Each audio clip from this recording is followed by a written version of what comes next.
말씀은 사도행전 16장 19절부터 34절의 말씀입니다. 좀 길긴 하지만 본문이니까 우리 같이 읽겠습니다. 교독하겠는데요. 여종의 주인들은 자기 수익의 소망이 끊어진 것을 보고 바울과 실라를 붙잡아 장투로 관리들에게 끌어갔다가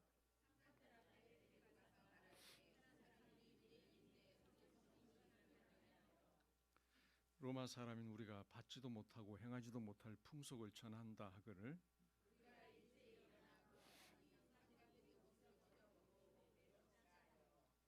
많이 친 후에 옥에 가두고 간수에게 명하여 든든히 지키라 하니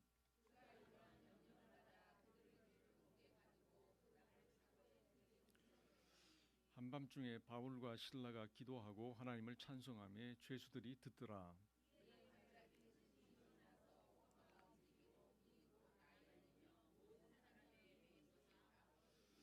간수가 자다가 깨어 옥문들이 열린 것을 보고 죄수들이 도망한 줄 알고 칼을 빼어 자결하려 하거늘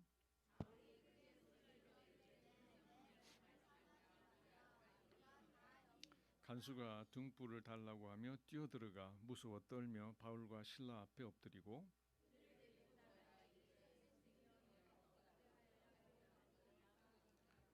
이르되 주 예수를 믿으라 그리하면 너와 네 집이 구원을 받으리라 하고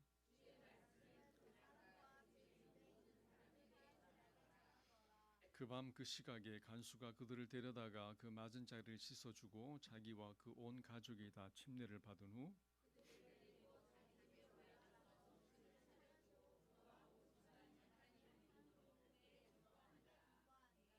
아멘.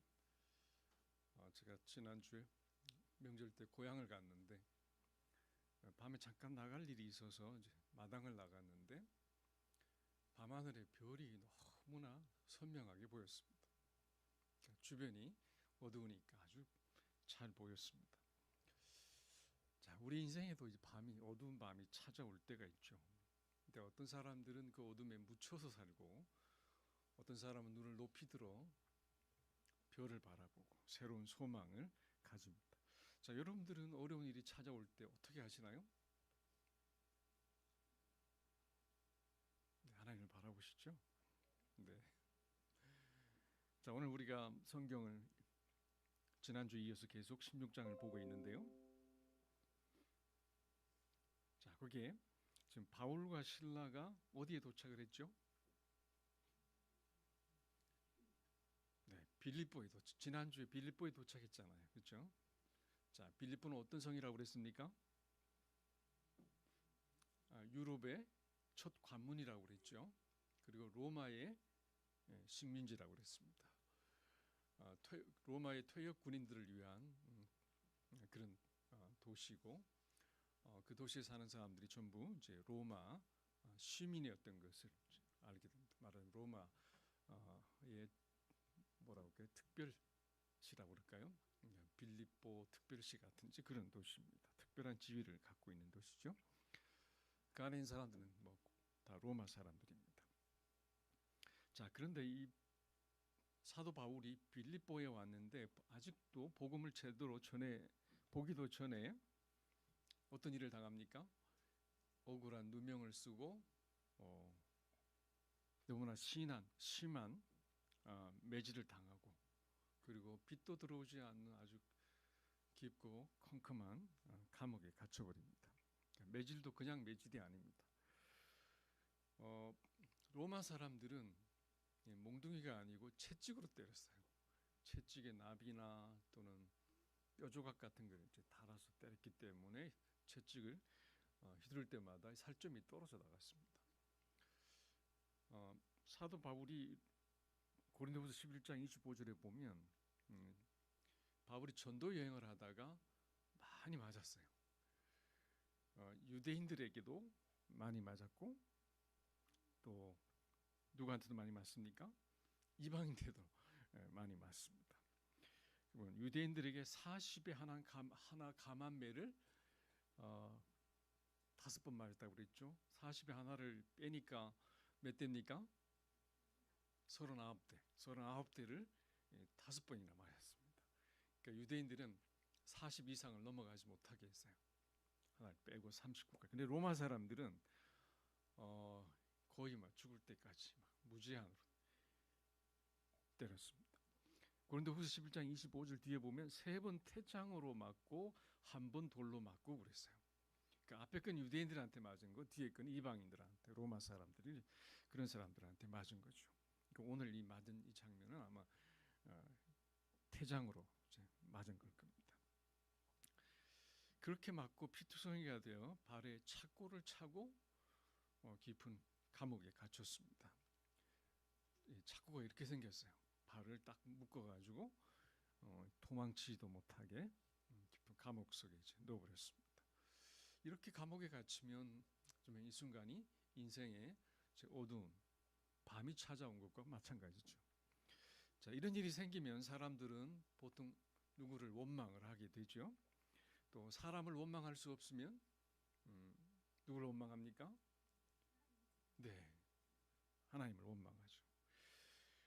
그 일본 영화 가운데 바닷마을 다이어리라는 그런 영화가 있습니다. 2015년도에 개봉이 됐는데 최근에 한국에 다시 연극으로 무대에 올랐다는 기사를 봤어요. 여기 예술의 전당 또 몇 군데서 하는 것 같아요. 어릴 적에 아버지가 가정을 버리고 나갔고 엄마도 세 자매를 놔두고 집을 나갔기 때문에 큰 언니가 이제 두 여동생을 키우고 살고 있었습니다. 근데 오늘 아버지가 돌아가셨다는 부고 소식을 듣고 이제 장례식장을 찾아가죠. 이제 거기서 아버지가 낳은 이복 여동생을 이제 만납니다. 그리고 그 서로의 삶을 이해하면서 그 여동생을 이제 동생으로 받아들이죠. 그러니까 복잡한 가정사가 있는 그런 스토리입니다. 가정사와는 별 관계 없지만 그들이 바닷가에 살면서 그 지역에 특산물인 이 잔멸치 덮밥을 아주 맛있게 만드는 식당이 있었는데 그 바닷가 식당의 아주머니가 이 난치병에 걸립니다. 고칠 수 없는 병에 걸려서 곧 이제 호스피스 병동으로 이제 가야 한다는 소식을 듣게 됩니다. 그 이야기를 들은 둘째 자매인 요시노가 이렇게 말을 해요. 제가 그 장면만 봤어요.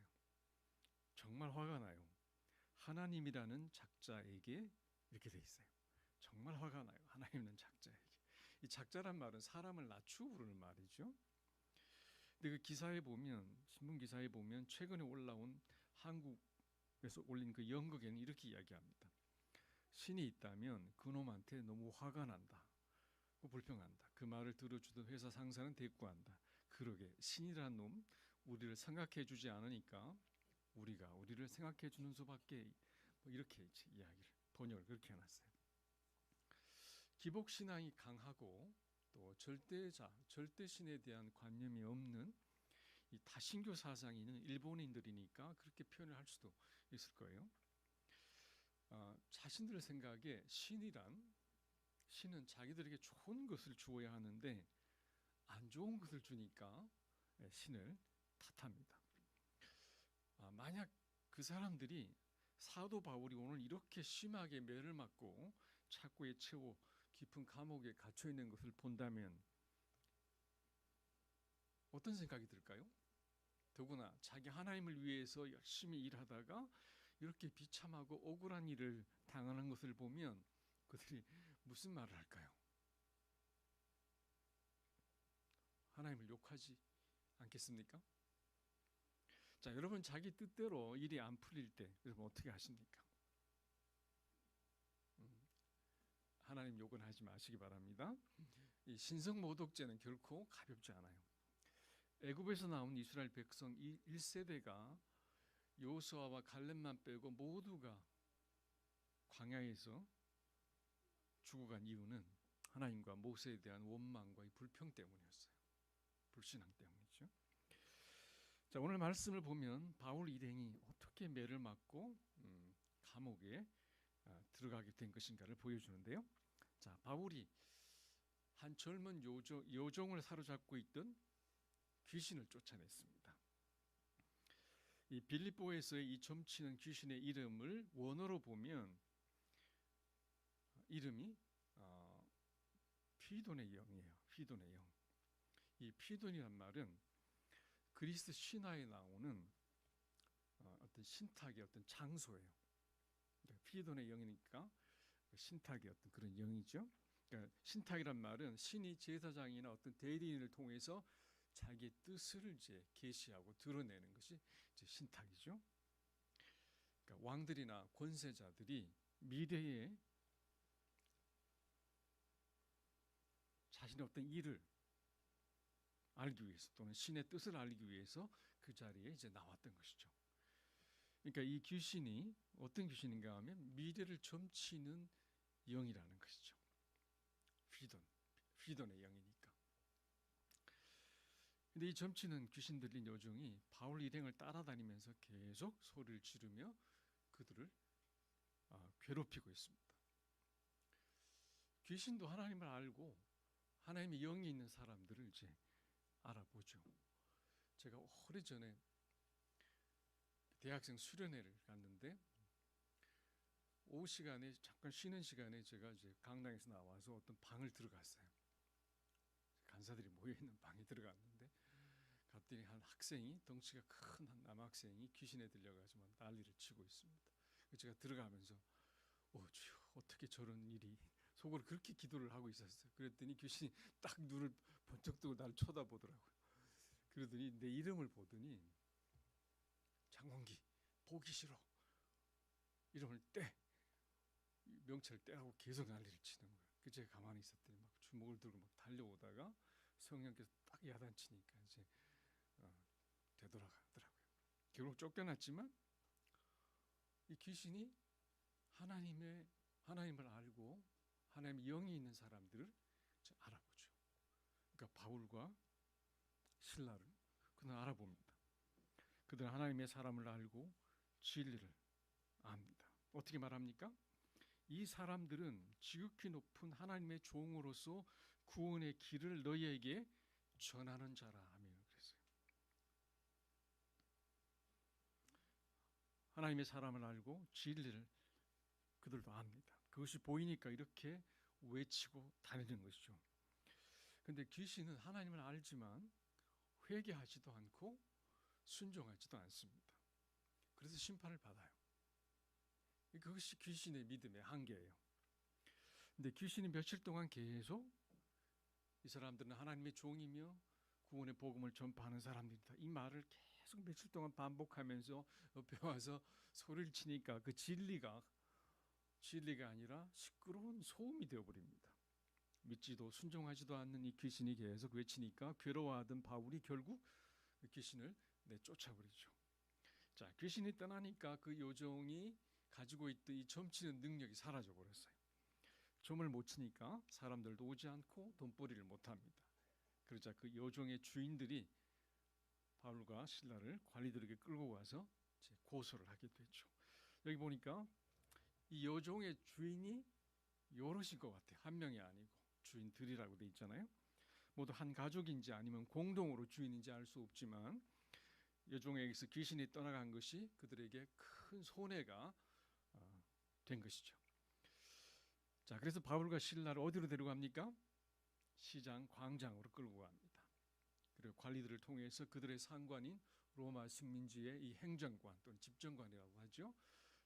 그들에게 데리고 가서 고소를 합니다. 그들의 고소의 이유가 20절에 나오죠. 딱 두 가지예요. 보여주시겠어요?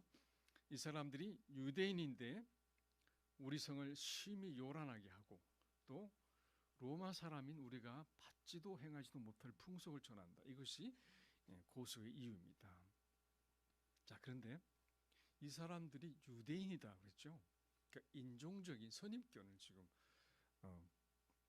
부추기고 있지 않습니까?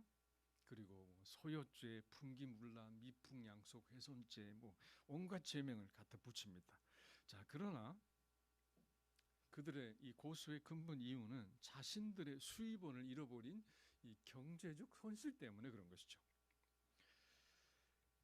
오늘 사람들도 무엇을 하고 어떤 명분을 갖다 붙여도 그 속을 들여다보면 무엇이 있습니까?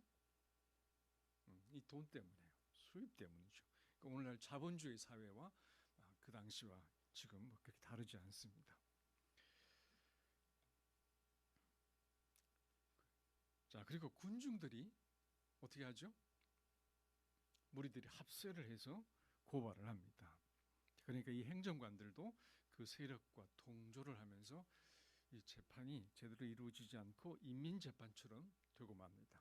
자세한 내막도 들어보지 않고 옷을 찢고 매질을 하여 깊은 감옥에 가둬버렸습니다. 그걸 하소연도 하지 못한 채 이렇게 갑자기 감옥에 갇혔습니다. 자, 여러분 같으면 심정이 어떨까요? 얼마나 난감하겠어요. 왜 갑자기 이런 일이 생겼는지 처음에는 혼란과 혼돈과 불안과 두려움이 크게 밀려왔을 겁니다.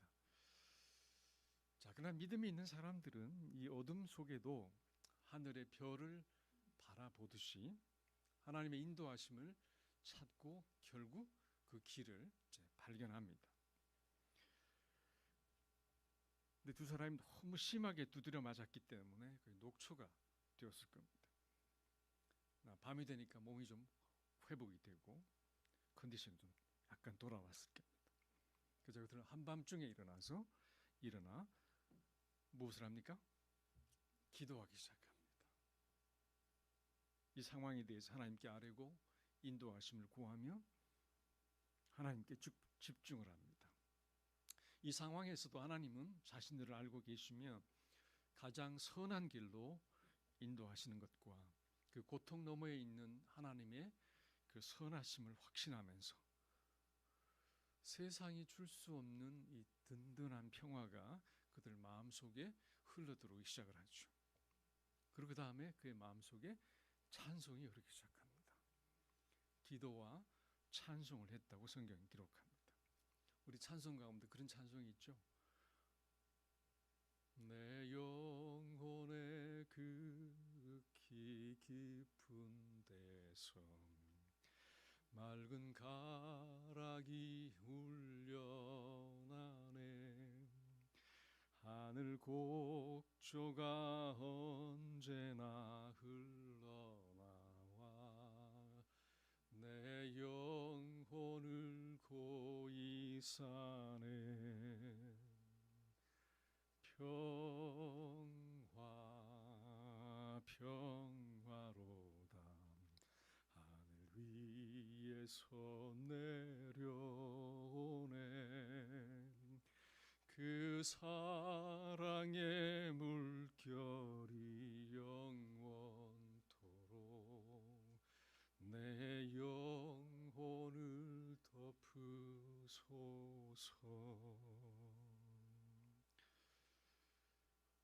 이 찬송가는 그냥 쓸 수 있는 찬송가가 아니에요.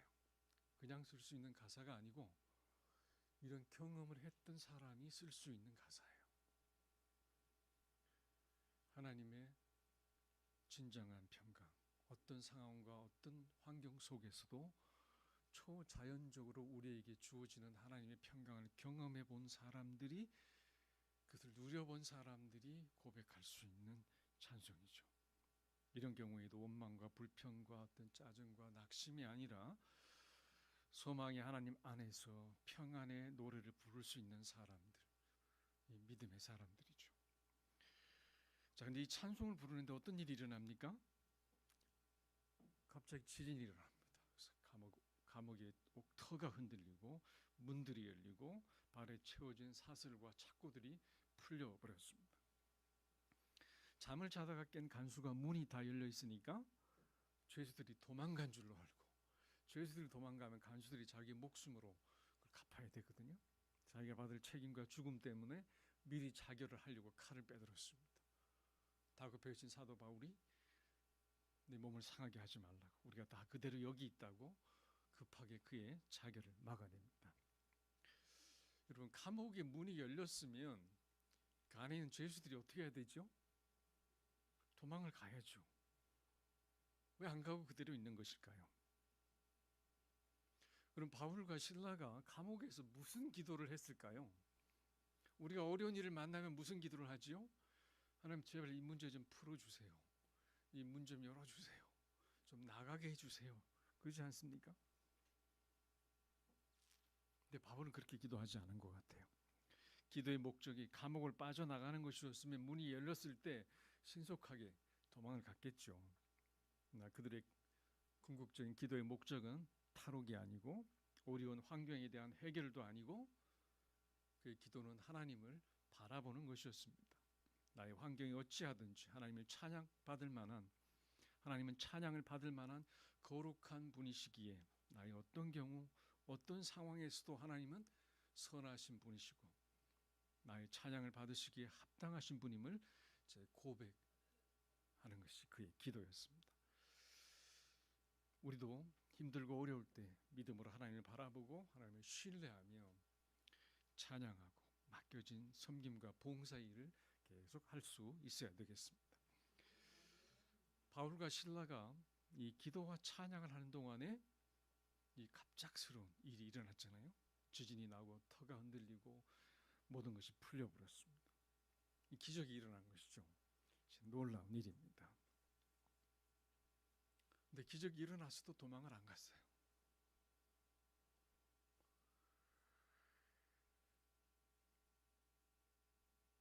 하나님은 우리에게 하시고 싶은 다른 말씀이 있으신 거예요. 진짜 기적이 뭐냐? 그걸 우리에게 말씀하고 싶으신 것이죠. 지진과 옥문이 열린 것, 그 진짜 기적인가요? 병 낫고 치유되는 것이 진짜 기적인가요? 이 기적이란 하나님의 초자연적인 능력이 우리의 일상사에 들어와서 예외적인 사건을 만드는 것이죠. 그래서 우리는 기도해서 병이 낫는 것을 경험하기도 하고 어떤 문제가 풀리는 것을 경험하기도 합니다. 그런데 오늘 성경에서 말씀하고 싶은 진짜 기적이 있어요. 진짜 기적은 죽을 수도 있는 이 어두운 감옥에서 하나님께 감사와 찬양의 기도를 올릴 수 있는 이 믿음의 태도와 평안한 이 마음이 기적이라고 말씀하는 거예요. 그것이 진짜 기적이고 그것이 사실임을, 하나님의 역사임을 증명해 주기 위해서 하나님이 지진을 일으키시고 옥문을 열고 사슬을 풀어주셨어요. 영적으로 변화된 마음으로 불안하고 흔들리는 세상 가운데서도 강하고 담대하게 하나님을 신뢰하며 감사와 찬양으로 살아가는 삶. 세상도 이러한 기적을 보고 싶어요. 한밤중에 죽으려 했던 그 간수에게 옥문이 열린 것보다 더 감동적이었던 게 무엇이었을까요? 진짜 기적이 무엇이었을까요? 그런데 한밤중에 그들이 부르고 있던 찬송과 그들이 하고 있던 기도였습니다. 그것은 초심리적인 기적이에요. 그들이 받은 구원이 무엇이길래, 그들이 믿는 하나님이 어떤 분이길래 언제 죽을지도 모르는 이 절박한 상황에서도 기도와 감사와 찬송을 할 수 있는가? 어떻게 그런 노래를 부를 수 있을까?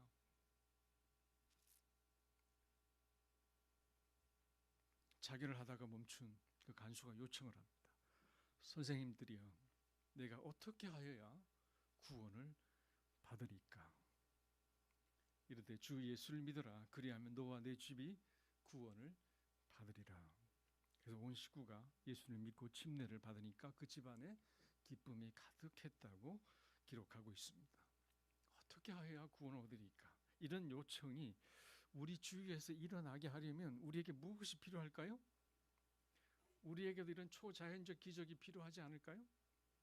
용서할 수 없는데 용서하고, 마음이 안 드는데 미워하지 않고 사랑하고, 견딜 수 없는데도 인내할 수 있고, 원망하고 불평해하는데도 감사와 찬양의 노래를 부를 수 있는 믿음과 마음을 통해서 하나님의 역사가 우리의 삶에도 일어나시길 바랍니다. 같이 한번 기도하겠습니다. 제가 기도 제목을 3가지를 올려두었습니다. 나를 통해 이런 하나님의 기적이 일어나게 하소서. 변화된 나를 통해 구원의 역사를 일으켜 주시고 내 안에서 성령의 역사를 맡고 있는 것을 알게 하시고 우리가 변화되게 하시도록 같이 한번 기도하겠습니다. 아버지, 그렇습니다. 우리의 마음에, 우리의 삶에, 우리 영혼에 하나님의 놀라운 기적을 우리에게 주셨습니다. 계속해서 주의 놀라운 역사와 삶이 우리를 통해서 일어날 수 있도록 도와주시옵소서. 우리를 가로막고 있는 육신의 소욕과 우리의 죄악들 주님 내려놓게 하시고 성령 안에 이끌림을 받고 이 구원의 기쁨을 노래하고 구원의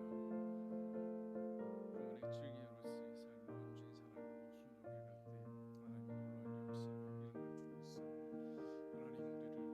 하나님 우리를 주의 은혜 안에 주의 능력 안에 세워 주시옵소서. 우리가 가는 그곳에 하나님의 역사와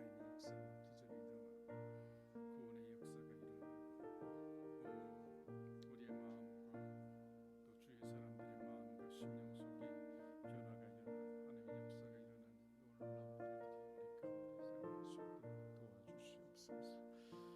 주여 계시옵소서.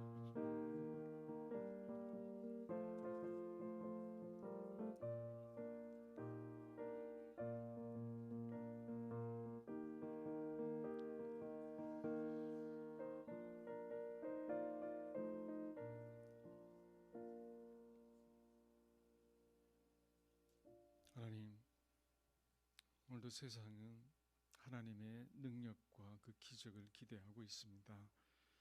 우리가 하나님의 그 능력의 통로가 되고 축복과 은혜와 구원과 사랑의 통로가 되게 하여 주옵소서. 우리로 거룩하고 정결하게 하시고 온전한 믿음으로 하나님 앞에 서 있게 하여 주옵소서. 우리 속에 어두운 밤이 찾아올지라도 우리의 소망이 되신 주님을 바라보고 감사와 찬송의 노래를 부를 수 있는 승리하는 믿음의 삶을 살게 하여 주옵소서. 예수님 이름으로 감사하며 기도합니다. 아멘. 네, 우리 다 같이 일어나셔서 546장 찬송 올려드리겠습니다.